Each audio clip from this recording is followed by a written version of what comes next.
रिश्तों में वही रिश्ता सबसे अच्छा होता है जो किसी गलती के बाद हल्की सी मुस्कुराहट और थोड़ी सी माफी के साथ ही पहले जैसा हो जाता है। जो आपसे जलते हैं उनसे घृणा कभी ना करें, क्योंकि यही तो वे लोग हैं जो यह समझते हैं कि आप बेहतर हैं। जब समय आपके विपरीत चल रहा हो तो शांत रहना सबसे बेहतर है। जो होने वाला है वो होकर ही रहता है, और जो नहीं होने वाला वह कभी नहीं होता। ऐसा निश्चय जिनकी बुद्धि में होता है उन्हें चिंता कभी नहीं सताती है।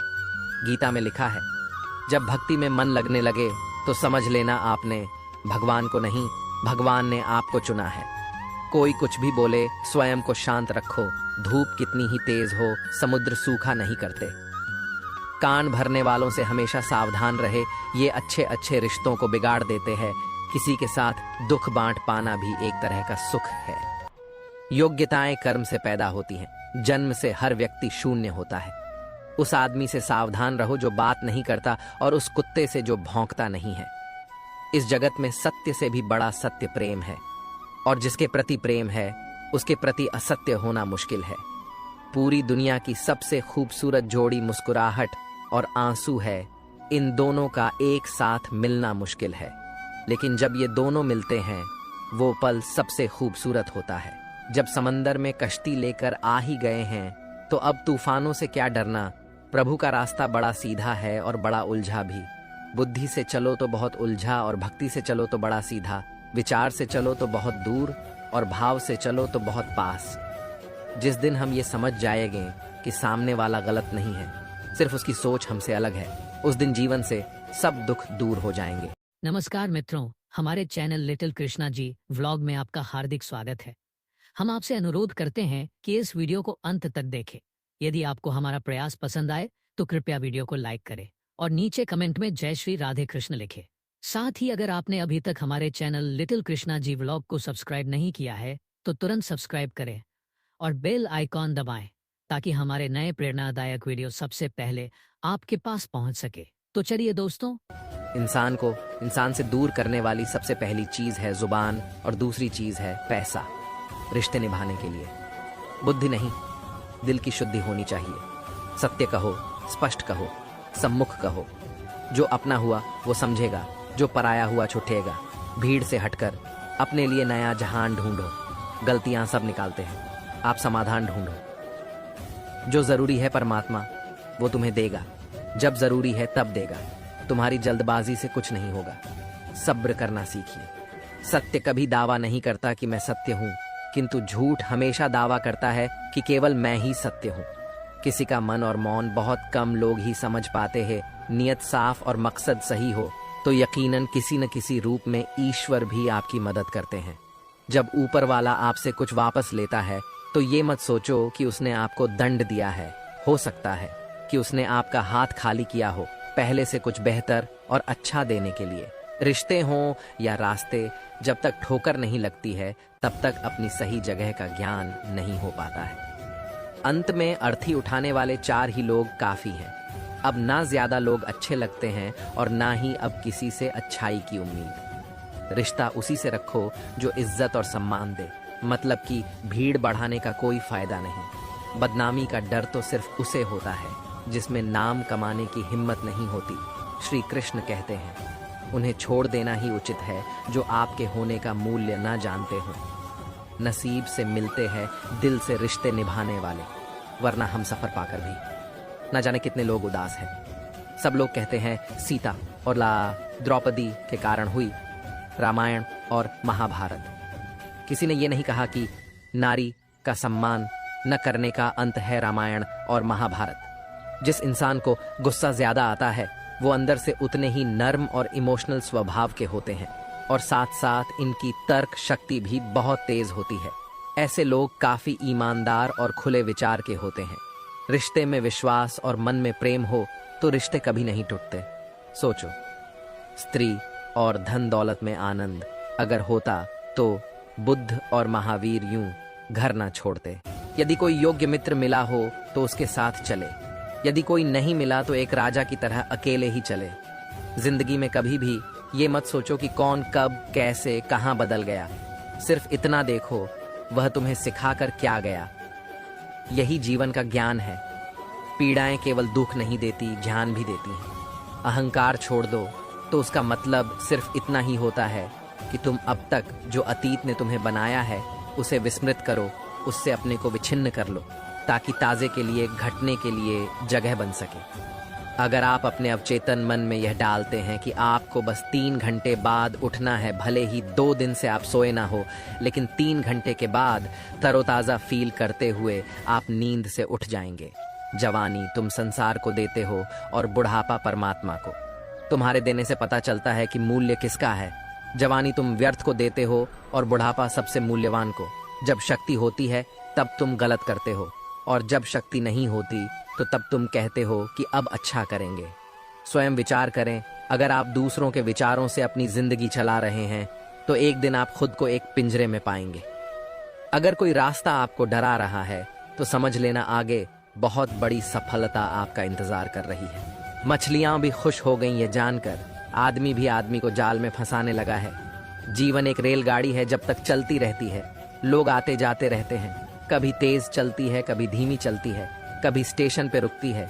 कुछ नए लोग आते हैं, कुछ पुराने उतर जाते हैं, पर सफर चलता रहता है। जब आखिरी स्टेशन आता है सब उतर जाते हैं, कोई साथ नहीं रहता। इसी का नाम जीवन है, तो हमेशा चलते रहो। जब अच्छा समय नहीं रहा तो बुरा भी नहीं रहेगा।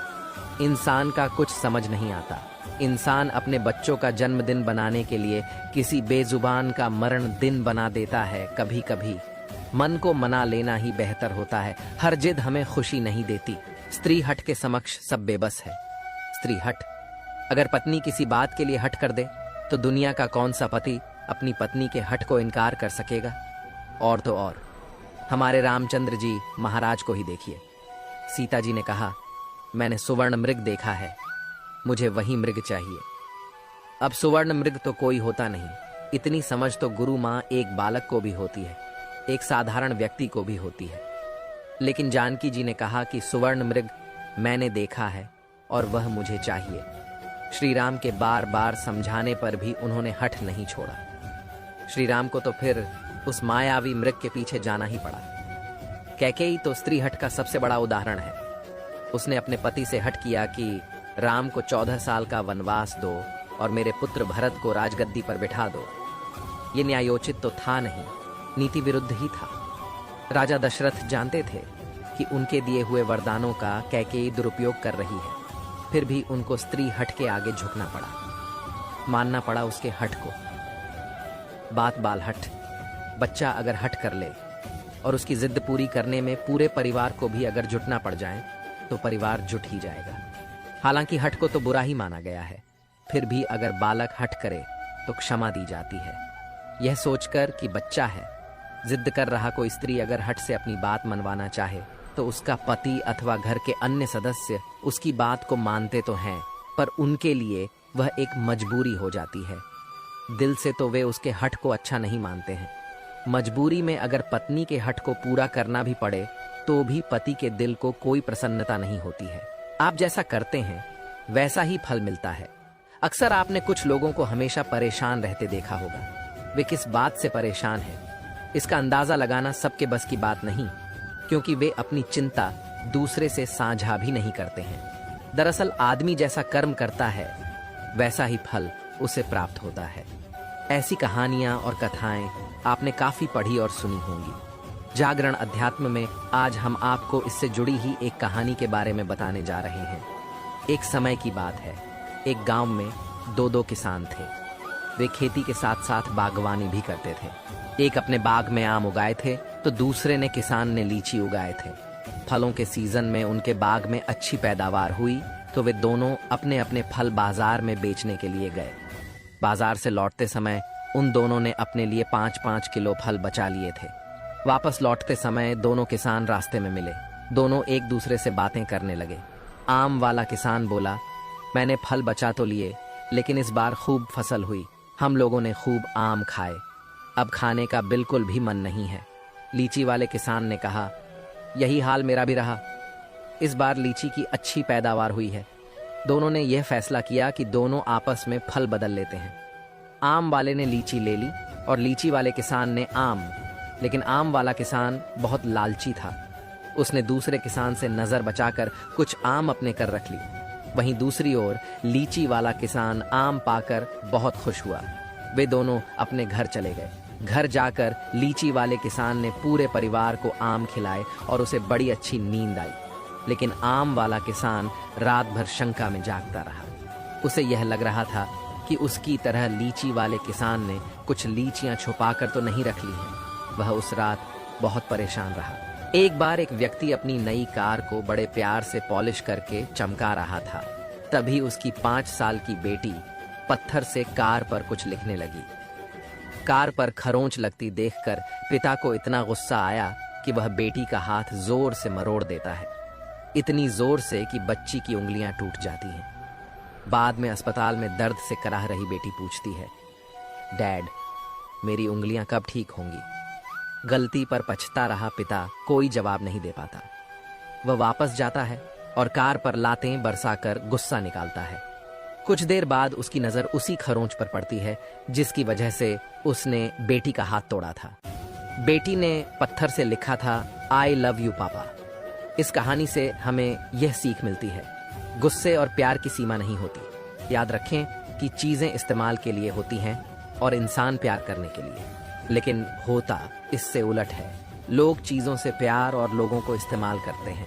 हमारे दुखों के 5 कारण जो अपना मनचाहा प्राप्त होने पर कहते हैं प्रभु की कृपा है, पर मन के विरुद्ध होने पर उदास हो जाते हैं। यही प्रभु की कृपा का अधूरा दर्शन दुख का पहला कारण है। दूसरे का कुछ भी हो, उसका चाहे अहित हो, वह चाहे दुखी हो, पर हमारा भला होना चाहिए। हमारा यह मलिन स्वार्थ हमारे दुख का दूसरा कारण है। हमें वर्तमान में जो वस्तुएं प्राप्त हैं या अभिलाषित हैं, उनके छिन जाने या ना मिल पाने का निरंतर बने रहने वाला भय हमारे दुखों का तीसरा कारण है। जो हमें करना चाहिए वह ना करना, और जो नहीं करना चाहिए उसको करना, ये प्रमाद भरी आदतें हमारे दुखों का चौथा कारण है। हमें निमित्त बनाकर कहीं कोई सुंदर घटना हो जाने पर उसका सारा श्रेय हम अकेले ही ले लेना चाहते हैं। यही अहम भाव हमारे दुखों का 5वां कारण है। स्वास्थ्य सबसे बड़ी दौलत है, संतोष सबसे बड़ा खजाना है, आत्मविश्वास सबसे बड़ा मित्र है। ईश्वर सिर्फ मिलाने का कार्य करते हैं, संबंधों में दूरियां या नजदीकियां बढ़ाने का कार्य मनुष्य स्वयं करता है। मन के झूठ पकड़े। कई दफा हम अपने सच से दूर भाग रहे होते हैं। हम नहीं जानते या जानना नहीं चाहते कि आखिर हम चाह क्या रहे हैं। एक तरफ कहेंगे कि हम अमुक को देखना नहीं चाहते, पर फिर कहेंगे कि वे बात क्यों नहीं कर रहे हैं। कभी कहेंगे कि किसी से कोई उम्मीद नहीं है, फिर चाहेंगे भी कि दूसरे हमारे लिए कुछ करें। इस तरह एक साथ 2 विरोधी विचार दिमाग में चल रहे होते हैं, हमें उलझा रहे होते हैं। ऐसे में कुछ पल ठहरें, अपने विरोधी विचारों को देखें, कुछ देर उन विचारों के साथ समय बिताएं। अब आप समझ जाएंगे कि आपको क्या करना है। अब ज्यादा परेशान नहीं करेंगे। मन क्या है? विचारों का सतत प्रवाह। जैसे राह दिन भर चलती है, भीड़ भाड़ गुजरती ही रहती है। कोई इधर जा रहा है, कोई उधर जा रहा है, कोई पूरब, कोई पश्चिम, कोई दक्षिण, कोई उत्तर। ऐसा मन एक चौराहा है जिस पर विचारों के यात्री चलते हैं, वासनाओं के यात्री चलते हैं, कल्पनाओं आकांक्षाओं के यात्री चलते हैं, स्मृतियों योजनाओं के यात्री चलते हैं। तुम मन नहीं हो, तुम चौराहे पर खड़े दृष्टा हो जो इन यात्रियों को आते जाते देखता है। लेकिन इस चौराहे पर तुम इतने लंबे समय से खड़ी दिए हो, सदियों सदियों से, कि तुम्हें अपना विस्मरण हो गया है। तुम्हें अपनी ही याद नहीं रही है। तुमने मान लिया है कि तुम भी इस भीड़ के हिस्से हो जो मन में से गुजरती है। तुम मन के साथ एक हो गए हो, तादाद में हो गया है। तुम मन की भीड़ में अपने को डुबा दिए हो, भूल गए हो, विस्मरण कर दिए हो, और यही मन तुम्हें भरमाए है। अपने ही अपनों को चैन से जीने नहीं देते। रोड पर घायल पड़े पक्षी को मैं घर लेकर आ गया। कुछ ही दिन में वो लगभग ठीक हो गया, घाव भर गए।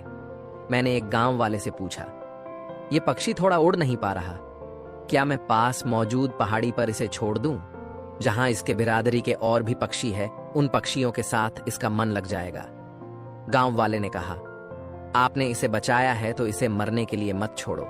इसे ठीक होने तक अपने पास रखो, क्योंकि इसे कमजोर असहाय देखकर इसी के बिरादरी वाले इसे चैन से जीने न देंगे। इसे नोच नोच कर खा लेंगे। उस दिन जीवन की बात समझ आई। अगर लोगों को भनक तक लग गई कि आप कमजोर हो गए हो, तो आपको अपने तरीके से नोचना, नीचा दिखाना शुरू कर देंगे। इसलिए भले अकेले में घुटकर मर जाओ, लेकिन अपने आप को किसी की नजर में कमजोर साबित मत करो, क्योंकि आपकी असहाय स्थिति का केवल फायदा उठाया जाएगा, न कि मदद की जाएगी। भगवान की पसंद क्या है? भगवान को कौन लोग पसंद है? गीता में भगवान श्री कृष्ण ने कहा है कि मुझे सम रहने वाले लोग सबसे ज्यादा पसंद हैं। हर स्थिति परिस्थिति में व्यक्ति सम बना रहे, ये बड़ी बात है। दुख में ज्यादा दुखी न हो और सुख में ज्यादा उछले नहीं। सुख दुख, मान अपमान, जय पराजय, खोना पाना, आना जाना, ना जाना, हानि लाभ तो लगा ही रहेगा जीवन में। अगर एक जैसी स्थिति सदा बनी रहे तो जीना मुश्किल जाएगा। पल कहीं कोई जन्म ले रहा है, खुशियां मना रही हैं, तो किसी की अर्थी उठ रही है, दुख मनाया है, माहौल गमगीन है। कहीं कोई सुहागन बन रही है तो किसी का सुहाग उजड़ रहा है। इन सब पलों में व्यक्ति अपने को संभाल लें, भावनाओं में ना बहें तो कोई बात है। यहूदियों में एक कथा कही जाती है कि यहोवा भगवान को क्या पसंद है और क्या नापसंद। कथा में आता है कि यहोवा को घमंड से छड्डी आंखें, गलत मार्ग पर चलते पांव, किसी का हक छीनते हाथ और झूठी गवाही देती जीभ पसंद नहीं है। उसको सदमार्ग पर चलते पांव, सेवा व सहयोग करते हाथ, मधुर व हितकारी वाणी बोलती जीभ, उल्लास उत्साह से भरा हृदय, शांत मस्तिष्क, चेहरे पर प्रसन्नता के भाव और होठों पर मुस्कान पसंद है। लेकिन ये सब है बड़ी महंगी, और महंगी चीजों के लिए कीमत चुकानी पड़ती है। ये किताबों में पढ़ने से या खाली कहने सुनने से नहीं आ जाएगा आपके पास। ये किसी ज्ञानी ध्यानी का संग करने से, सद्ग्रंथों का अध्ययन करने से, सत्संग में जाने से। मानव जन्म मिलना सौभाग्य और सद्गुरु का मिलना परम सौभाग्य की बात है। जीवन में अगर संत हैं तो फिर सदा ही बसंत है। दुख तुम्हें वह सब देता है जो सुख नहीं दे सकता। वास्तव में सुख तुम्हें हर चीज से वंचित कर देता है। सुख तुमसे वह सब छीन लेता है जो कभी तुम्हारे पास था, जो तुम कभी थे। सुख तुम्हें मिटा देता है, दुख तुम्हारे अहंकार को पोषित करता है, और सुख मूलतः निरहंकार की अवस्था है। वही समस्या है और वही समस्या की जड़। तभी सुखी होना लोगों को बहुत कठिन लगता है। तभी संसार में लाखों लोग दुख में ही जीते हैं। उन्होंने तो दुख में ही जीने की ठान सी ली है। ये तुम्हें बहुत सूक्ष्म अहंकार देता है। दुख में तुम सुखी होते हो पर तुम नहीं होते। दुख में सूक्ष्म अहंकार, सुख में तुम ही मिट जाते हो। अगर यह समझ में आ जाए तो बात एकदम स्पष्ट हो जाती है। दुख तुम्हें विशिष्ट बनाता है, सुख समष्टिगत घटना है, उसमें कुछ विशेष नहीं है। वृक्ष सुखी हैं, पशु सुखी हैं और पक्षी सुखी हैं। पूरा अस्तित्व सुखी है सिवाय मनुष्य के। दुखी होने से व्यक्ति बहुत विशिष्ट हो जाता है। दुख तुम्हें लोगों का ध्यान आकर्षित करने में कुशल बनाता है। तुम जब भी दुखी होते हो, तुम्हारी ओर ध्यान दिया जाता है, तुमसे सहानुभूति की जाती है, तुम्हें प्यार मिलता है। हर कोई तुम्हारा ध्यान रखता है। दुखी व्यक्ति को चोट कौन पहुंचाएगा? दुखी व्यक्ति से ईर्ष्या कौन करेगा? दुखी व्यक्ति का कौन विरोध करेगा? ये तो बहुत घटिया बात होगी। दुखी व्यक्ति का ध्यान रखा जाता है, उसे प्रेम दिया जाता है, उसकी देख रेख होती है। दुख में बहुत निवेश संभव है। अगर पत्नी दुखी नहीं है तो पति उसे भूलेगा ही। अगर वह दुखी है तो पति उसे नजरअंदाज नहीं कर सकता। अगर पति दुखी है तो पूरा परिवार, पत्नी, बच्चे सब उसके इर्द गिर्द होते हैं। इससे बहुत सुख मिलता है। तुम्हें लगता है कि तुम अकेले नहीं हो, तुम्हारा परिवार है, तुम्हारे मित्र हैं। और जब तुम बीमार होते हो, उदास होते हो, दुखी होते हो, तो मित्र तुम्हें देखने आते हैं, तुम्हें सांत्वना देते हैं। जब तुम प्रसन्न होते हो तो वही मित्र तुमसे ईर्ष्या करते हैं। जब तुम वास्तव में प्रसन्न होते हो तो तुम पाओगे कि सारा संसार तुम्हारे विरुद्ध हो गया है। कैसे खुश रहा जाए? अगर देखा जाए तो किसी चीज से अपनी पहचान न बनाने का मतलब है कि आपके और आपके काम के बीच एक दूरी है। लेकिन पहचान नहीं बनाने का मतलब उसके साथ जुड़ाव न रखना नहीं है। दरअसल जब आप कोई पहचान नहीं रखते तो आप सजग रूप से खुद को जोड़ सकते हैं। अगर आप अपने जीवन की हर स्थिति में खुद को झोंक नहीं देते तो इसकी सिर्फ एक वजह है कि आपने अपनी पहचान बहुत गहरी बना रखी है। जब चीजें वैसे नहीं होती जैसा आप सोचते हैं तो आपकी पहचान खतरे में आ जाती है और तब वह स्थिति आपके लिए बेहद असुरक्षित हो उठती है। एक बार जब आप इस अनुभव से गुजरते हैं तो फिर उस चीज से आपके जुड़ने का स्तर एकदम नीचे आ जाता है। आप खुद को जीवन के साथ सचमुच तभी जोड़ पाएंगे जब आप इससे अपनी पहचान स्थापित नहीं करेंगे। यह बात विचार और हालात दोनों पर ही लागू होती है। मान लीजिए मेरे किसी रिश्तेदार के साथ कुछ गलत हो गया। ऐसे में हो सकता है कि मुझे वहां जाना पड़े और उनकी कुछ मदद करनी पड़े। लेकिन अगर मैं उस स्थिति से प्रभावित नहीं होता हूं तो क्या आपको लगता है कि मैं वहां जाकर वह सब कर पाऊंगा जिसकी वहां जरूरत होगी? मान लीजिए आपके प्रियजन के साथ कुछ घटित हुआ और आपने उनके साथ अपनी पहचान बनाकर नहीं रखी है, तब भी आप अपनी तरफ से हर चीज पूरी क्षमता के साथ करेंगे, क्योंकि आपकी पहचान स्थापित न होने का मतलब यह नहीं है कि आपका प्रेम, आपका लगाव सब कुछ चला गया। लेकिन अगर आपने अपनी पहचान बनाई होगी तो आप शायद सो नहीं पाएंगे।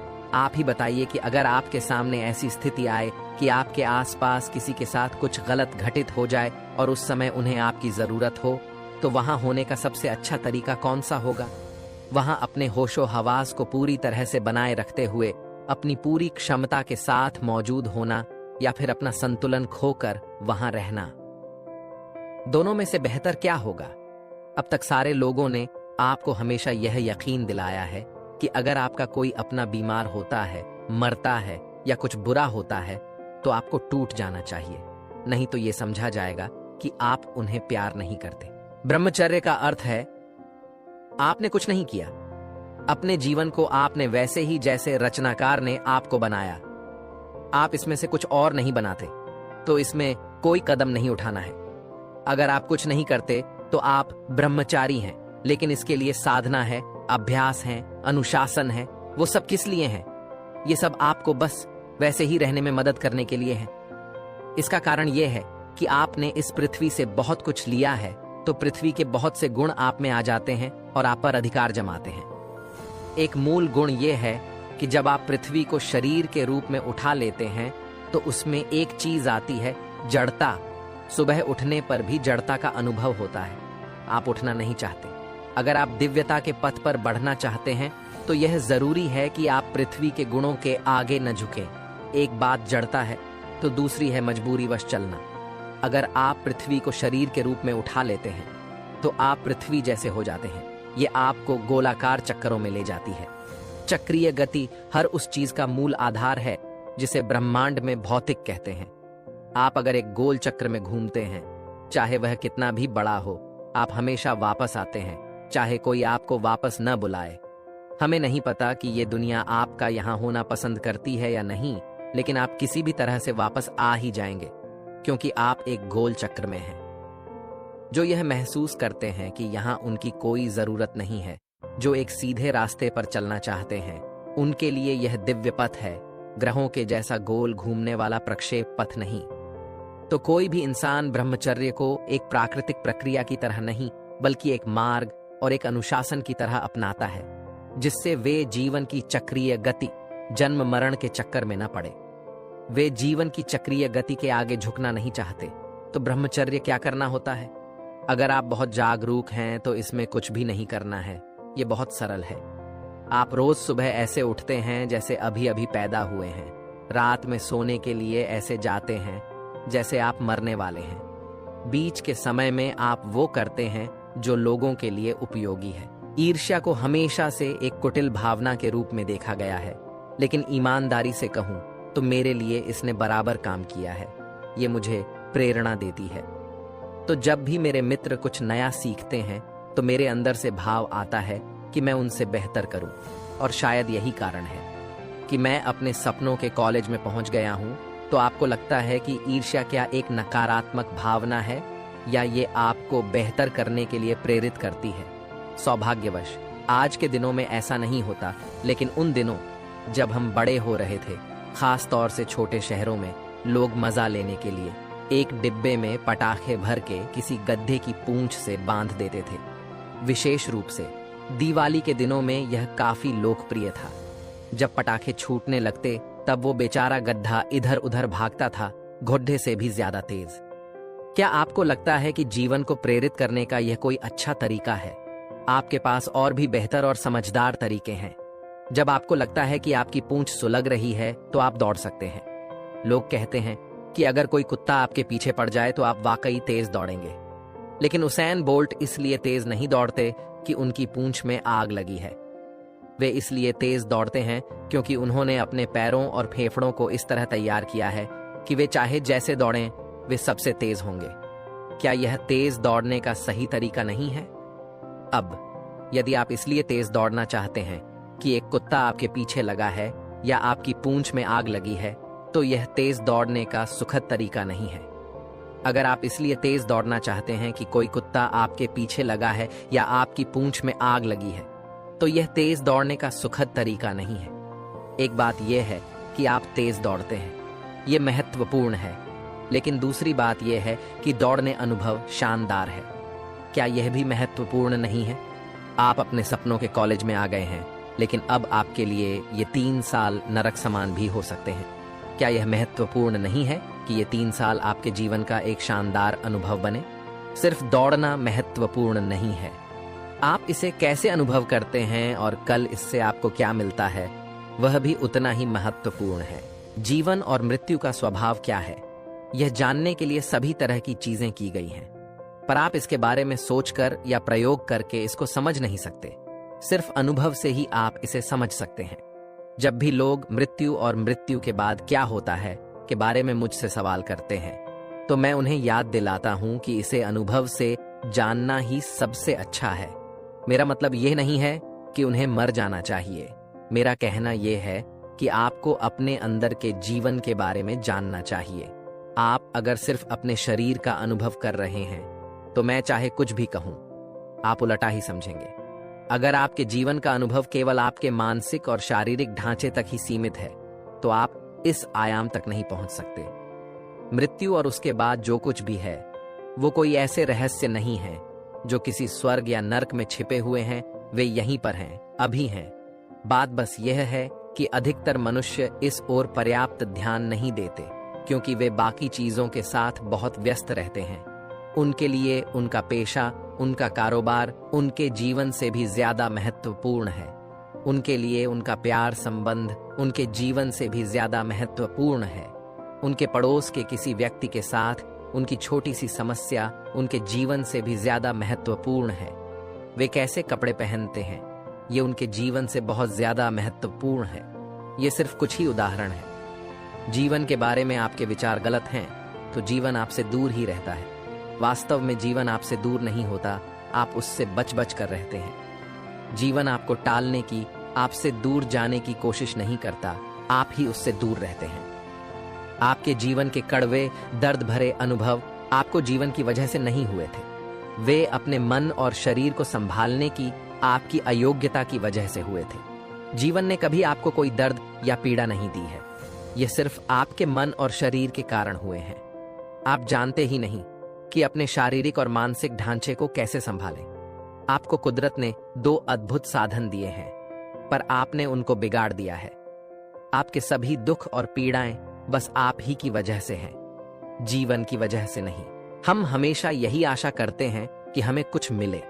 हम चाहते हैं कि हमें परिवार, सरकार, समाज से कुछ मिले, परंतु हम यह नहीं देख पाते हैं कि बनाने वाले ने हमें क्या दिया है। मनुष्य धारणाओं और कल्पनाओं में ऐसा फंसा हुआ है कि सही और गलत समझ ही नहीं पाता है। यदि वह बनाने वाले को खोज रहा है तो किसको खोज रहा है? अनुभव एक आदमी था, उसके मन में शंका करने और सुनने में क्या फर्क होता है? थी कि मेरे अंदर वह शक्ति है या नहीं जो दुनिया को चलाती है। उसने खोजना शुरू किया। वह लोगों के पास जा जाकर पूछता कि क्या सचमुच वह शक्ति मेरे अंदर है। कई लोगों ने उसे बताया, लेकिन वह संतुष्ट नहीं हुआ। एक एक संत से उसकी भेंट हुई। उसने उन्हें अपनी शंका बताई। कहा, 1 बाल्टी पानी और खूब सारा नमक लेकर आओ। वह आदमी सारा सामान लेकर आ गया। संत ने उस आदमी को 1 बाल्टी पानी और नमक देते हुए कहा, नमक बाल्टी में डाल दो। उस आदमी ने ऐसा ही किया। फिर संत ने कहा, अब इसको घोलो। उसने घोलना शुरू किया। धीरे धीरे सारा नमक पानी में घुल गया। फिर संत ने उस आदमी से पूछा, कहाँ गया? तो उसने कहा कि नमक तो गायब हो गया, वह दिखाई नहीं दे रहा है। तब संत ने कहा, अब इस पानी में तुमको वह नमक दिखाई नहीं दे रहा है, इसका यह मतलब नहीं कि वह गायब हो गया है या वह पानी में ही है। तुम उसे आंखों से नहीं परछक सकते हो। हमारा भी यही हाल है। हम भी अपने हृदय में स्थित शक्ति को आंखों से नहीं देख सकते, परंतु अपने हृदय से उस शक्ति का अनुभव कर सकते हैं। जब नमक पानी में घुल गया तो सिर्फ पानी ही पानी दिखाई दे रहा था, नमक नहीं दिखाई दे रहा था, परंतु वह तो वहीं था। ठीक उसी प्रकार वह शक्ति भी सब जगह है, थल, जल, पेड़, वायु में, हर जगह। उसी के होने से हम जीवित हैं, बस उसे अनुभव करने की जरूरत है। बचपन का सुख, उस बच्चे के कई प्रकार के भय का शमन और उसके आत्मविश्वास का स्वस्थ विकास सभी सीधे प्रेम पर निर्भर होता है। आजकल कई बच्चे दुख भरे घरों में बड़े होते हैं। यदि उन्हें ढंग का प्यार नहीं मिलता तो अपने आगामी जीवन में वे शायद ही अपने माता पिता से प्रेम करेंगे और संभव है कि दूसरों से प्रेम करना भी उनके लिए कठिन होगा। ये बहुत चिंताजनक है। जैसे जैसे बच्चे बड़े होकर स्कूल में प्रवेश करते हैं, उनको शिक्षकों से मदद मिलनी चाहिए।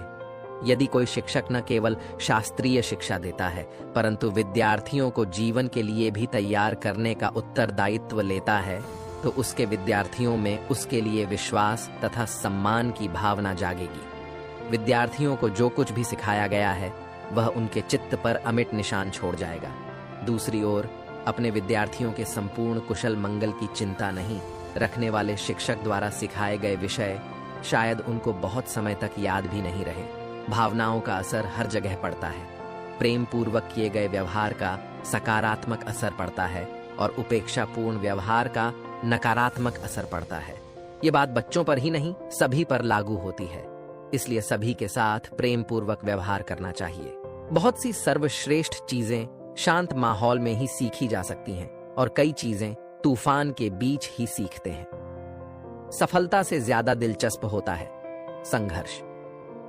जो हमें खुशी दें, ऐसी परिस्थितियों की पहले से पहचान नहीं की जा सकती। उनका हम अचानक ही सामना करते हैं। सहज बने रहने के लिए बहुत सारे तजुर्बों की जरूरत होती है। जब शरीर की आंखें बंद होती हैं, तब आत्मा की आंखें खुली रहती हैं। दुनिया में हर असाधारण तोहफे की कीमत देनी ही पड़ती है। जहां प्रेम है, वहां चमत्कार होते रहते हैं। मंजिल नहीं, जीवन में रास्ता ही सब कुछ है। यह सच्चाई कि मैं एक महिला हूं, कभी मेरे पादरी या राजा बनने के सपनों के आड़े नहीं आई। जवानी के दिनों में देखे गए सपने यदि पूरे हो जाते हैं, तो इससे बेहतर जीवन में और क्या हो सकता है। शुरुआत करके ही डर को खत्म करें। फेलियर का डर हमें कदम बढ़ाने ही नहीं देता। बस काम को बार बार टालते हैं। आज करेंगे, कल करेंगे, और इस बाजी मारता समय का बहाना बनाना। क्यों गलत लोगों के मुंह से ऐसे शब्द सुने होंगे कि मैं ऐसा कर सकता था लेकिन नहीं कर पाया। ऐसी बातें करने वाले वह काम इसलिए नहीं कर पाए कि उन्होंने कभी अपनी चक्कर में दूसरा है। अपने डर को खत्म करना होगा, डर से जीतना होगा, और यह संभव है जब हम कदम बढ़ाएंगे। ये नहीं सोचें कि फेल हो जाएंगे। बस हमें अपना बेस्ट देना है। अपने मस्तिष्क का दायरा बढ़ाएं। हम आज जो हैं उस स्थिति में बानमुन रचनात्मक बदलाव लाकर जीवन के उन क्षेत्रों में सफलता प्राप्त कर सकते हैं जो हमारी दृष्टि में कमजोर हैं, लेकिन जिनमें सफल अधिकांश लोग यह नहीं जानते कि बदलाव कैसे लाया जाए। इसके लिए हम अपने मस्तिष्क का दायरा बढ़ा सकते हैं। तय छोटी चीजों को करने में अपना समय देते रहे। जो लोग अपनी असफलता के लिए समय का बहाना बनाते हैं, वो खुद को और दूसरों को धोखा देते हैं। How to win friends and influence people मनपसंद काम कर सेहत बना सकते हैं। हर आदमी बेहतर सेहत चाहता है। सेहतमंद जीवन की खोज में हमने अनजाने में सेहतमंद और सुखी जीवन के लिए आवश्यक तथ्य, हम यह काम जिसका और चुनौतीपूर्ण कार्य में सीधा संबंध है। अगर आपको काम में मजा आ रहा है तो यह सुखी और स्वस्थ जीवन की सर्वश्रेष्ठ गारंटी है। सफल लोग नापसंद कार्य भी खुशी से करते हैं। जीतना है तो जिद करो, नापसंद कार्य भी। प्रसन्न आइंड थिंक एंड ग्रो रिच। इंतजार न करें, समय कभी सही नहीं होगा। मन से इसलिए करें। बहुत से लोगों को जब कोई नापसंद कार्य करना पड़ता है तो वो पीछे हट जाते हैं। अपना तोता बदल सफलता के द्वार पर ले जाने वाला ही क्यों ना हो, लेकिन सफल लोग ऐसा कार्य बिना हिचकिचाहट प्रसन्न मन से बार बार करते हैं। उनका एक ही लक्ष्य होता है, सफलता प्राप्त करना।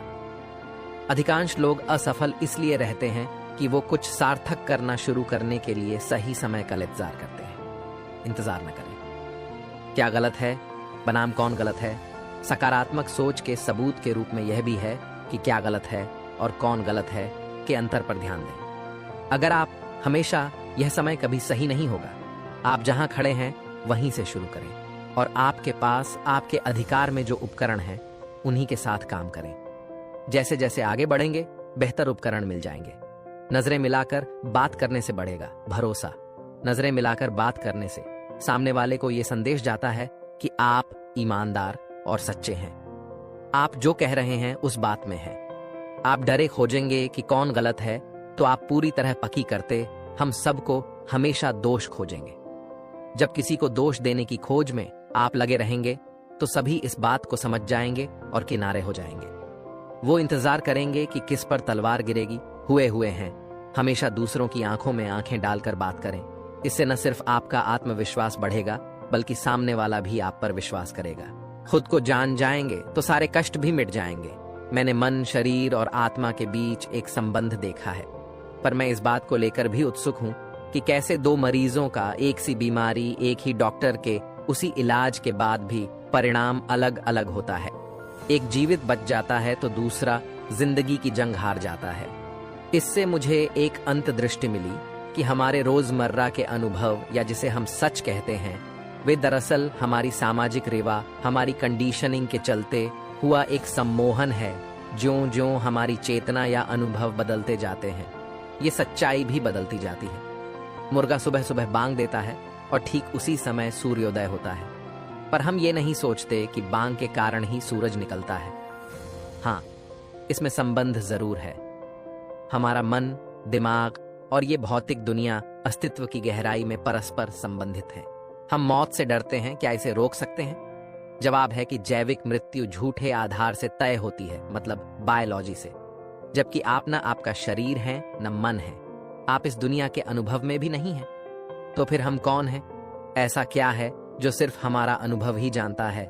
जैसे लाल रंग, भौतिक दुनिया में कहीं भी ये रंग है या ये सिर्फ अनुभव है? मैं गारंटी देता हूं कि संसार में कोई भी वैज्ञानिक नहीं बता सकता कि ब्रह्मांड में लाल रंग एक भौतिक इकाई के रूप में मौजूद है। ये हमारी चेतना का अनुभव है। जब आपको एहसास होगा कि हर वो चीज जो आप मानते हैं कि सच है वह असल में है ही नहीं, जब आपको ये एहसास होगा कि आप जो अपने बारे में सोचते हैं कि आप कौन है, और जब एहसास होगा कि आपका आप जो भी देखते हैं वह कुछ लोगों के लिए अनंतिम है। हमारे कष्ट और दुखों का पहला कारण है कि हम नहीं जानते कि हम कौन हैं। आप खुद को शरीर, मन और अनुभव से उलझन में डाल देते हैं। दूसरा, आप उन अनुभवों और समझ में जकड़े रहते हैं जो खुद क्षणिक और सपने की तरह है। आप कहते हैं आपके बचपन में क्या हुआ ये गुजर चुका, बीते कल में क्या हुआ वो भी गुजर चुका। जर्मन दार्शनिक विटगेंस्टीन कहते हैं हम सोए हुए हैं, हमारी जिंदगी स्वप्न है, पर कभी कभार हम ये जानने के लिए सोकर उठते हैं कि हम सपना देख रहे हैं। जब इस दहलीज को लांघकर आप उठते हैं तो अपने सच्चे स्व के प्रति जाग जाते हैं, जो कि शरीर या मन नहीं है बल्कि जागरूकता है, जिसमें ये सारे अनुभव घटित होते हैं। स्वप्न से जकड़े रहना कष्ट का दूसरा कारण है। तीसरा भी अप्रिय बात का डर। चौथा ईगो से जुड़ा है। पांचवा मौत का डर। ये सारे आपस में जुड़े हुए हैं। सबसे बड़ा सवाल है जो हर किसी को पूछना चाहिए, मैं कौन हूं, क्या हूं? ध्यान की स्थिति में जाकर अपनी आंखें बंद करें। आपको चेतना की एक अलग ही दुनिया नजर आएगी, जहां आप भौतिक दुनिया का अनुभव ही नहीं कर पाएंगे बल्कि आप तस्वीरों, विचारों, भावनाओं, कहानियों का अनुभव कर पाएंगे। आपको इस उजागर सच का एहसास होगा। सुनने में ये भारी भरकम लगेगा। एक संत अपना स्वयं का आश्रम बनाना चाहते थे, जिसके लिए वो गांव-गांव की यात्रा करते और कई लोगों से मुलाकात करते थे। इसी यात्रा के दौरान उनकी मुलाकात एक किसान से हुई। किसान ने उनका स्वागत किया और संत से कुछ समय अपनी कुटिया में आराम करने की याचना की। संत उसके मीठे व्यवहार से प्रसन्न हुए और उन्होंने उसका आग्रह स्वीकार कर लिया। किसान ने संत को घर का स्वादिष्ट भोज कराया और उनके विश्राम के लिए खटिया पर एक दरी बिछा दी। किसान खुद फर्श पर टाट बिछाकर सो गया। किसान को सोते ही नींद आ गई। उसके चेहरे के भाव से पता चल रहा था कि वह चैन की सुखद नींद ले रहा है। उधर संत को खाट पर नींद नहीं आ रही थी। उन्हें मोटे और नर्म गद्दे की आदत थी जो उन्हें दान में मिला था। वो रात भर किसान के बारे में सोच रहे थे कि वो कैसे इस कठोर जमीन पर इतने चैन से सो सकता है। दूसरे दिन सवेरा होते ही संत ने किसान से पूछा, तुम कैसे इस कठोर धरा पर इतने चैन से सो रहे थे? तब उसने बड्ड ही सरलता से उत्तर दिया, हे गुरुदेव, मेरे लिए मेरी ये छोटी सी कुटिया एक महल के समान ही भव्य है। इसमें मेरे श्रम की है। अगर मुझे एक समय भी भोजन मिलता है तो मैं खुद को भाग्यशाली मानता हूँ। जब दिन भर के कार्यों के बाद मैं इस धरा पर सोता हूँ तो मुझे माँ की गोद का आत्मीय एहसास होता है। मैं दिन भर के अपने सत्कर्मों का विचार करते हुए चैन की नींद सो जाता हूँ। मुझे एहसास भी नहीं होता कि मैं इस कठोर धरा पर हूँ।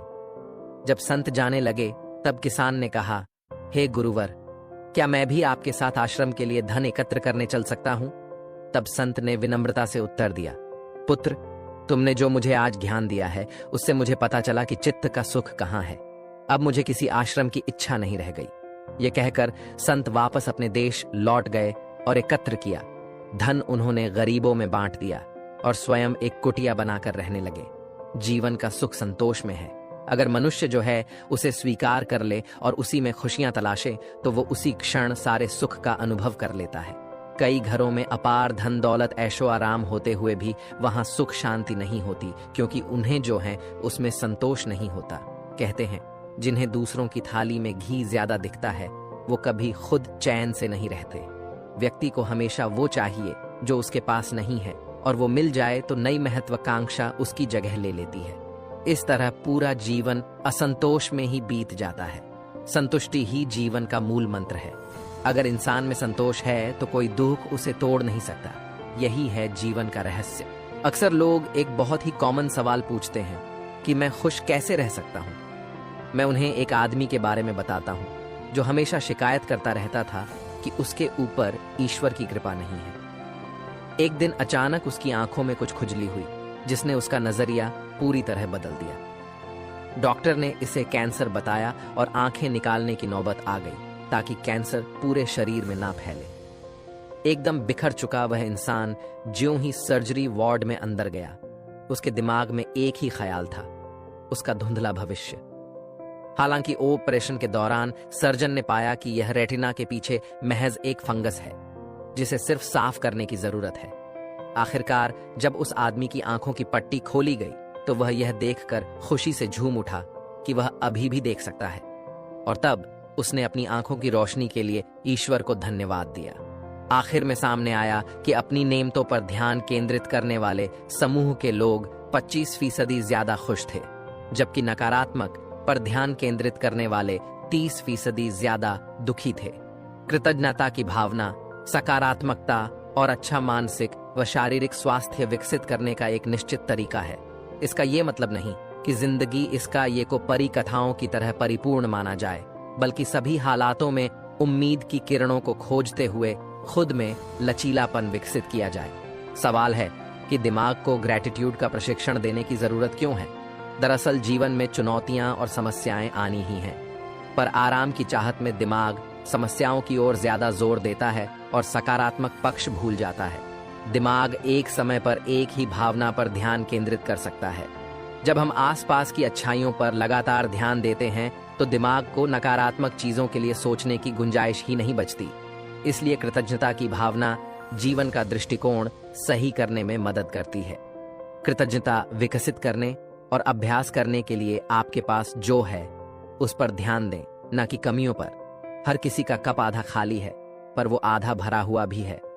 उदाहरण के लिए, अगर आपको टैक्स देना पड़ता है तो भगवान का शुक्रगुजार होना चाहिए कि कम से कम आपके पास नौकरी है। दुनिया में कई लोगों को एक बाल्टी पानी जैसी मूलभूत चीजें भी नसीब नहीं है। ऐसे में अगर आपके घर में नल में पानी की सुविधा है तो इसे ईश्वर का आशीर्वाद की तरह लें। जो हवा हम सांसों से लेते हैं, जो रोशनी हमें मिलती है, जिस पृथ्वी पर हम रहते हैं, और इन सब से ऊपर जिस मनुष्य रूप में हम हैं, ये सब ईश्वर की कृपा है। वो भी बिना मांगे हमें मिली है। रोजाना अच्छी चीजें दर्ज करना दिमाग को रचनात्मक बनाता है और कृतज्ञता की मानसिकता दृढ़ होती है। व्यक्तित्व में विनम्रता सींचें। ईगो ये यकीन दिलाने की कोशिश करता है कि हमारी स्वार्थी छोटी छोटी इच्छाओं की पूर्ति सृष्टि का मूल उद्देश्य है, और जब चीजें हमारे हिसाब से नहीं होती तो अपनी खींच को सही ठहरा। अपने जीवन से प्यार करते हो तो दूसरे जीव भी अपने जीवन से प्यार तो करते हैं। ये बात सदैव तुम्हें स्मरण रखना चाहिए। इस तरह की स्मृति को साधु धर्म कहा जाता है, और जो व्यष्टि इन तथ्यों के अनुसार आचरण करता है वही प्रकृत साधु है। अतः तुम्हारे चिंतन और कर्मों में किसी प्रकार का कोई अंतर नहीं रहना चाहिए। यदि कुछ अंतर है भी तो उस अंतर को धीरे धीरे घटाना चाहिए और अंत में उसे मिटा देना चाहिए। यहाँ विचार और कर्म को एक बिंदु पर मिलना चाहिए। मनुष्यों के बीच अथवा जीव जगत आदि के बीच भेदभाव का प्रचार करना नैतिकता नहीं है। परम आध्यात्मिक प्रशांति उस जगह कभी नहीं मिल सकती है जहां आपके विचारों में भेदभाव है। नैतिकता जीवात्मा को लक्ष्य की ओर धकेलती है और लक्ष्य उसे अपनी ओर अबाधित रूप से खींचता है। चूंकि परम पुरुष सभी सत्ताओं को अपनी तरफ आकर्षित करते हैं, इसलिए संस्कृत में उन्हें कहा जाता है। कृष्ण शब्द का एक अर्थ यह भी है कि जो अपनी ओर आकर्षित करता हो। इस शब्द का दूसरा अर्थ है वह सत्ता जिस पर सभी सत्ताओं का अस्तित्व निर्भर है। इस तरह एक तरफ परम पुरुष आध्यात्मिक साधकों को आगे बढ़ने की ओर आकर्षित करते हैं, वहीं दूसरी तरफ आध्यात्मिक साधक अपनी चेष्टा से, अपने प्रयास, अपने नैतिक बल से उनकी ओर बढ़ते हैं। प्रेरणाओं के इन स्रोतों के कारण मनुष्य अपने गंतव्य तक पहुंच जाते हैं। यदि कुछ लोगों को ऐसा अनुभव होता है कि परम पुरुष की सहानुभूति और कृपा उन पर नहीं है, वे उन्हें अपनी ओर नहीं खींचते हैं, तो मैं उन सभी को सलाह देना चाहूंगा कि वे नैतिकता में ज्यादा से ज्यादा प्रतिष्ठित हों। जब वे नैतिकता में पूरी तरह प्रतिष्ठित हो जाएंगे, तब जाकर वे भी परम पुरुष की कृपा का अनुभव कर पाएंगे। परम पुरुष का अपना कर्तव्य है कि वे हमें अपनी ओर आकर्षित करें, और हमारा कर्तव्य है कि हम अपनी चेष्टा से, अपने प्रयास से, अपने नैतिक बल से अपने लक्ष्य की ओर आगे बढ़ें, यानी परम पुरुष की तरफ आगे बढ़ें। यहाँ कर्तव्य करना सबसे ज्यादा जरूरी है। अध्यात्म विद्या की आराधना में तुम्हें जो सुख मिलेगा वह नित्य सुख है। इस सुख को ही आनंद कहते हैं। समझने योग्य बात यह है कि अनित्य वस्तुओं से आनंद नहीं मिलता, वह तो नित्य वस्तुओं से ही प्राप्त होता है। अनित्य वस्तुएं आएंगी, कभी हंसाएंगी तो कभी रुलाएंगी। अनित्य जगत में कितनी भी प्रिय वस्तुएं पा लो, वे एक दिन जाएंगी, किंतु एक वही तुम्हें नहीं रुलाएगा, क्योंकि वह नित्य है, अपरिणामी है, अपरिवर्तनशील सत्ता है। यम कहते हैं, हे नचिकेता, तुम्हारे सामने ब्रह्मधाम का द्वार खुल गया है। जिसने मृत्य वस्तुओं के विषय में सम्यक ज्ञान अर्जन किया है, जगत में तुम चाहे कंगाल बनाकर, रुलाकर चली, उसने विनाशशय सुख की तथा विनाश रहित दोनों प्रकार की वस्तुओं का ज्ञान अर्जन किया है। मननशीलता की वृद्धि के साथ साथ जीव खंड सुख से जितना ही बृहत ओर अर्थात आनंद की ओर अग्रसर होता है, उतना ही वह शरीरगत सुख छोड़कर मानसिक सूक्ष्म सुख की ओर झुकता चला जाता है। देश प्रेम भी ऐसा ही सुख है। देश प्रेम या ऐसे ही अनेक सूक्ष्म सुखों के लिए मनुष्य अपनी देह को उत्सर्ग करने में जरा भी नहीं हिचकता। ये मनुष्य की मनः प्रधानता के लक्षण है। कुत्ता और बिल्ली का सुख शरीरगत सुख है, उनके आधार में मन का सुख प्रधान नहीं हो सकता। कुत्ते बिल्ली को डंडे मारकर, लालच देकर पुकारो तो वह दौड़ता आएगा, किंतु मनुष्य साधारण धारण सा अपमान या मन पर साधारण सा आघात भी सहने के लिए तैयार नहीं होगा, क्योंकि उसके लिए मन का सुख प्रधान होता है। जो हमेशा तुम्हारी बाधकता की मुट्ठी से छटपुरत खाने पीने व तर किए रहता है, वह भी मन ही मन किसी के मन को उस खुशामद कर तुम्हारे मन को पर अत्यंत असंतुष्ट रहता है। वह इस पाने के लिए सदा सचेष्ट रहता है, अपनी छिपी हुई मनन शक्ति को जगा सकता है और उस उन्नत मन की सहायता से अंत में आत्मिक स्थिति पा सकता है। यही तो नित्य सुख है, जिससे सच्चे आनंद की प्राप्ति होती है। प्रेम की अभिव्यक्ति मौन में है, तभी तो प्रकृति में पेट पौधे, पशु पक्षी प्रेम प्रेषित करने में सक्षम है। जुबान से जो भी व्यक्त किया जा रहा है, जो मौन नहीं समझ सकता, प्रेम नहीं कर सकता। अगर प्रेम लेना या देना चाहते हो तो मौन में उतरो। जब तुम मौन में उतरोगे तब तुम पाओगे कि तुम प्रेम के सागर हो। फिर तुम प्रेम लेने वाले नहीं, सबको प्रेम देने वाले हो जाओगे। और अगर सही अर्थों में कहा जाए तो प्रेम में न लेना है ना देना है, प्रेम में होना है, अर्थात आप प्रेम हो जाते हो। और जब कोई प्रेम ही हो जाएगा तो फिर उसमें और कुछ बचता नहीं है सिवाय प्रेम के। अतः प्रेम होना चाहते हो तो मौन में उतरो, मिटा दो सारी वाणी को, सारे शौर को। प्रेम आपको शांति से भर देगा। अगर किसी के प्रेम से आप में उद्विग्नता आती है तो वो उतावलापन सिर्फ एक वासना है, प्रेम नहीं। अगर आप प्रेम को समझोगे तो पाओगे आज हम तुम जिसे प्रेम कह रहे हैं वो सिर्फ मन बुद्धि की वासनाएं हैं। इसलिए हमारा प्रेम चंद दिनों में ही नफरत में बदल जाता है, क्योंकि वो प्रेम था ही नहीं, वासना मात्र थी। वासना को अपनी पूर्ति नहीं मिली तो वो वास्तविक रूप में आ गया है। उद्विग्नता वासना का ही प्रतिरूप है। सच्चा प्रेम तो कभी कभार कहीं उपजता है और उसकी प्रकाश लौ इतनी बड़ी होती है कि सब ओर प्रकाशित करती है। उसकी सुवास इतनी तेज होती है कि सब ओर सुवासित करती है। एक जिज्ञासु ने एक संत से सवाल पूछा, कृपया मेरी जिज्ञासा शांत कीजिए कि असली संत और ज्ञानी की परिभाषा क्या है। संत बोले, भाई मैं तो स्वयं ही बहुत साधारण सा व्यक्ति हूं। तुम यही बात जाकर सुकरात से पूछो, वह पक्के ज्ञानी संत हैं, वही तुम्हें अच्छी तरह समझा सकते हैं। जिज्ञासु सुकरात के पास गया और अपनी जिज्ञासा बताई। सुकरात विनम्रता से बोले, भाई तुम गलत जगह आ गए हो। मैं तो साधारण संत भी नहीं, अज्ञानी ही हूं। अभी तो ध्यान की पहली ही सीढ़ी पर हूं। तुम जहां से आए हो वहीं जाओ, वही तुम्हारा मार्गदर्शन कर पाएंगे। जिज्ञासु ने वापस आकर संत को सब हाल कह सुनाया। इस पर संत बोले, आशा है अब तुम्हें तुम्हारे सवाल का जवाब मिल गया होगा। सुकरात जैसे महान ज्ञानी दार्शनिक का यह कहना कि वह अज्ञानी है उनके महाज्ञानी होने का प्रमाण है। ज्ञानी होने का अहंकार उन्हें छू तक नहीं गया है।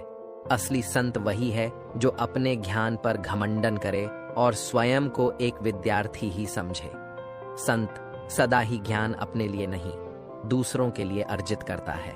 आपके अपने लोग भी यदि आपके कत्ल की साजिश कर रहे हों और अचानक आप पहुंच जाएं तो देखकर कहेंगे, अरे क्या बात है, हम आपकी लंबी उम्र की दुआ ही कर रहे थे। किस पर भरोसा करें, कैसे पहचानें, कौन अपना कौन पराया। गैर से वफा की उम्मीद बेकार है, लेकिन उलझन जब अपनों में ही हो जाए तब क्या करें। महाभारत युद्ध के दौरान युधिष्ठिर ने अर्जुन के गांडीव धनुष पर विपरीत टिप्पणी कर दी थी।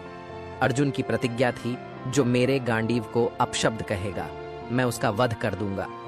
तो बड़े भाई को मारने को तैयार हो गए। कृष्ण वहीं थे। उन्होंने समाधान जुटाया। बोले, अर्जुन तुम अपने बड़े भाई को तू संबोधन से बोल दो। बड़े को तू कहना भी उसके वध जैसा होता है। वैसे तो अर्जुन को एक ही बार तू बोलना था, लेकिन कुछ पुराना याद आ गया और 11 बार बोल गया। फिर एकदम से तलवार निकाल ली खुद को मारने के लिए, क्योंकि बड़े भाई को तू कहा था। तब श्री कृष्ण बोले, हमारे शास्त्रों में हर समस्या का समाधान है। ब्रवी ही वाचाद्य गुणा निहात्मनस्तथा इतात्मा भवितासी पाठ। अपने मुख से अपनी प्रशंसा करना अपने वध जैसा काम हो जाता है। ये दो त्वरित समाधान कृष्ण ने अपनों के बीच उलझन होने पर सुझाए थे। तो जब भी ऐसी स्थिति बने, ईश्वर को बीच में रखें। परमात्मा की उपस्थिति ही कई समस्याओं का समाधान बन जाती है। अच्छे व्यवहार से सुखी जीवन जी सकते हैं। बुरा व्यवहार सुधारने के लिए ये उपाय करें। परिणाम से वाकिफ होते हुए भी व्यवहार को बदलना मुश्किल हो सकता है। इसकी जड़ें अक्सर किसी पुराने तजुर्बे से जुड़ी होती हैं। पुरानी बातें याद करें कि कैसे इस व्यवहार की शुरुआत हुई थी और कैसे आप सही व्यवहार करके अपनी जरूरतें पूरी कर सकते हैं। यह काम आसान नहीं है और समय भी लग सकता है, लेकिन इस तरह ज्यादा संतोषजनक जीवन जीने में मदद मिलती है। हार से नया नजरिया विकसित होता है। हार को पूरे मन से स्वीकारने वाला विजेता से कम नहीं होता। जब तमाम कोशिशों के बावजूद आप हारते हैं और सामने वाला पक्ष जीत जाता है, तब क्या करें? जब विकट परिस्थिति आए तो उसे स्वीकार करना ही चाहिए। हार को पूरी गरिमा से स्वीकार करना चाहिए। जीत से अधिक हार सिखाती है। हार से एक नया नजरिया विकसित होता है। अपनी भावनाओं को कैसे काबू में करें। बातचीत भावनात्मक भी हो सकती है। इसमें आप विचलित हो सकते हैं, चिंताग्रस्त हो सकते हैं या असंतुष्ट हो सकते हैं, लेकिन उत्तेजित होकर सफल नहीं हो सकते। भावनाओं को नियंत्रण में रखना जरूरी है। बात करने से पहले जितना खुद को तैयार करेंगे उतना कम उत्तेजित होंगे। बातचीत पूरी होने पर नकारात्मक भावनाओं को बाहर करें और सकारात्मक बातों पर ध्यान दें। परफेक्शनिस्ट होना काम में बाधा बनता है। कामों की सूची छोटी नहीं होती, तो जो काम तनाव देते हैं पहले उन पर फोकस करें। आपका परफेक्शनिस्ट होना रोड़ा तो नहीं बन रहा? क्या किसी काम को ज्यादा समय देकर सुधार सकते हैं? अगर नहीं तो आगे बढ़ें। समय बचाने के लिए जो कर सकते हैं करें। ये जानने की कोशिश करें कि कौन से काम करना वक्त का सदुपयोग होगा। खुद को कमजोर समझने वालों का जीवन बदल देगी। ये कहानी एक चरवाहा जंगल में भेड़ बकरियां चराया करता था। घूमते घूमते एक दिन उसे शेर का छोटा बच्चा मिला, जिसने अभी आंखें भी नहीं खोली थीं। छोटा बच्चा सबको प्यारा लगता है। यह जानते हुए भी कि यह शेर का बच्चा है, उसे उठा लिया और भेड़ों का दूध पिलाने लगा। वह बच्चा धीरे धीरे बढ़ने लगा। भेड़ों के बच्चों के साथ खेलता, भेड़ों के साथ ही घास खाता, भेड़ों की तरह बोलता, अपने आप को भेड़ ही समझता। अब बच्चा बड़ा हो गया था। एक रोज किसी दूसरे शेर ने भेड़ों के झुंड पर हमला कर दिया। सभी भेड़ें दौड़ने लगीं। शेर के उस बच्चे भी डरते कांपते भेड़ों की तरह दौड़ते हुए देखकर हमलावर शेर को बहुत आश्चर्य हुआ। उसने भेड़ों की ओर से ध्यान हटाया और उस शेर को ही पकड़ लिया और उसे समझाने लगा कि तू क्यों डरता है, तू तो खुद शेर है। दूसरा शेर कहता है कि शेर तो जंगल का राजा होता है, उसकी दहाड़ से सभी जानवर कांपते हैं। मैं घास खाने वाला इतना शक्तिशाली शेर नहीं हो सकता। हमलावर शेर उसे पकड़कर एक कुएं के पास ले गया। कुएं के अंदर उसे उसका चेहरा दिखाकर कहा, देख, तेरा चेहरा मेरे जैसा है, तेरे पंजे भी मेरे जैसे हैं, इसलिए तू भेड़ नहीं, तू शेर है। दूसरा शेर कहने लगा, ठीक है, मेरा चेहरा तेरे चेहरे जैसा ही है, मगर तू तो बहुत शक्तिशाली है। मेरी आवाज से तो कोई डरता भी नहीं। आपका जीवन क्या है? आप कौन हैं? अगर इस दृष्टिकोण से हम देखें कि मैं कौन हूं, मैं क्या हूं, जिन जिन चीजों को मैं बनाता हूं वे नहीं रहेंगी, जिन जिन चीजों से मैं प्यार करता हूं वे नहीं रहेंगी। इस दुनिया के अंदर लोगों ने सिस्टम बनाया है कि नौकरी करो, रोजगार करो, बिजनेस करो तो धन मिलेगा, और उस धन से जो आपको चाहिए, जो आपकी जरूरतें हैं, वो पूरी होंगी। पर सचमुच आपकी असली जरूरतें क्या हैं? आपको हवा की, गर्मी की जरूरत है। आपको भोजन और पानी की जरूरत है। 3 दिन पानी नहीं मिला तो हम जी नहीं सकेंगे। अगर 3 हफ्ते भोजन नहीं मिला तो हम जी नहीं सकेंगे। 3 मिनट अगर सांस नहीं चली तो मनुष्य जीवित नहीं बच सकता। पर अगर 3 दिन टीवी नहीं देखा तो उससे क्या कोई फर्क पड़ेगा? यही समझने की चीज है कि आपकी असली जरूरत क्या है और किन चीजों को आपने अपनी जरूरत बना रखा है और क्यों बना रखा है। इस संसार में बोले जा रहे झूठ के हम सब आदी हो गए हैं। हमको ये झूठ नहीं लगता, हम ठगे जा रहे हैं, परंतु हम उसके इतने आदी हो गए हैं कि हमको ये नहीं लगता कि हम ठगे जा रहे हैं। पर अगर कोई कहे कि तुम ठगे जा रहे हो, तुमसे झूठ बोला जा रहा है, तो हम उसे ही झूठा कहने लगते हैं। किसी भी चीज का आदी होने का मतलब है लापरवाह होना। अगर आपसे पूछा जाए कि आप किस किस चीज के आदी हैं तो क्या कहेंगे आप? क्योंकि जिसके आप आदी हैं वह आपको मालूम ही नहीं है। क्या आप अपनी सांस की ओर ध्यान देते जिसकी वजह से आप जीवित हैं? आप उन चीजों की चिंता करते हैं जिनके सोचने से कुछ नहीं हो सकता। आपको यह भी नहीं मालूम कि सच क्या है और झूठ क्या है। सत्य यह है कि आप जीवित हैं, आपके अंदर सांस आ जा रही है। इससे बड़ा सत्य आपके लिए कुछ हो ही नहीं सकता। सत्य के आदी बनिए, सत्य को अपनाइए। अगर आप इसे जान जाएं, समझ जाएं, अपना लें तो कोई भी ऐसा दुख नहीं जो आपको परेशान कर सकता है। कुछ संस्कृतियां और मत ईश्वर में सहज विश्वास कर लेना सिखाते हैं। दुनिया में कुछ ऐसी ताकतें भी हैं जो देखती हैं कि सृष्टि अपने स्रोत से अलग हो ही नहीं सकती।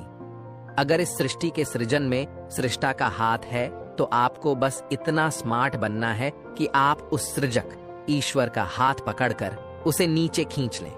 आप उसका हाथ पकड़कर ऊपर स्वर्ग की ओर मत चले जाइए, बल्कि उसका हाथ पकड़कर उसे नीचे की ओर खींच लीजिए, ताकि वह हम सब लोगों के बीच में रह सके। उसे कोई विकल्प नहीं देना है। उसकी वजह है कि उसने हमें कोई विकल्प नहीं दिया। उसने हमसे नहीं पूछा था कि हम बनना, रचे जाना चाहते हैं या नहीं। तो फिर हमें उससे पूछने की क्या जरूरत है कि वह नीचे आना चाहता है या नहीं। हम जिस संस्कृति से आते हैं उसमें हम उसे कोई विकल्प देने में विश्वास नहीं करते।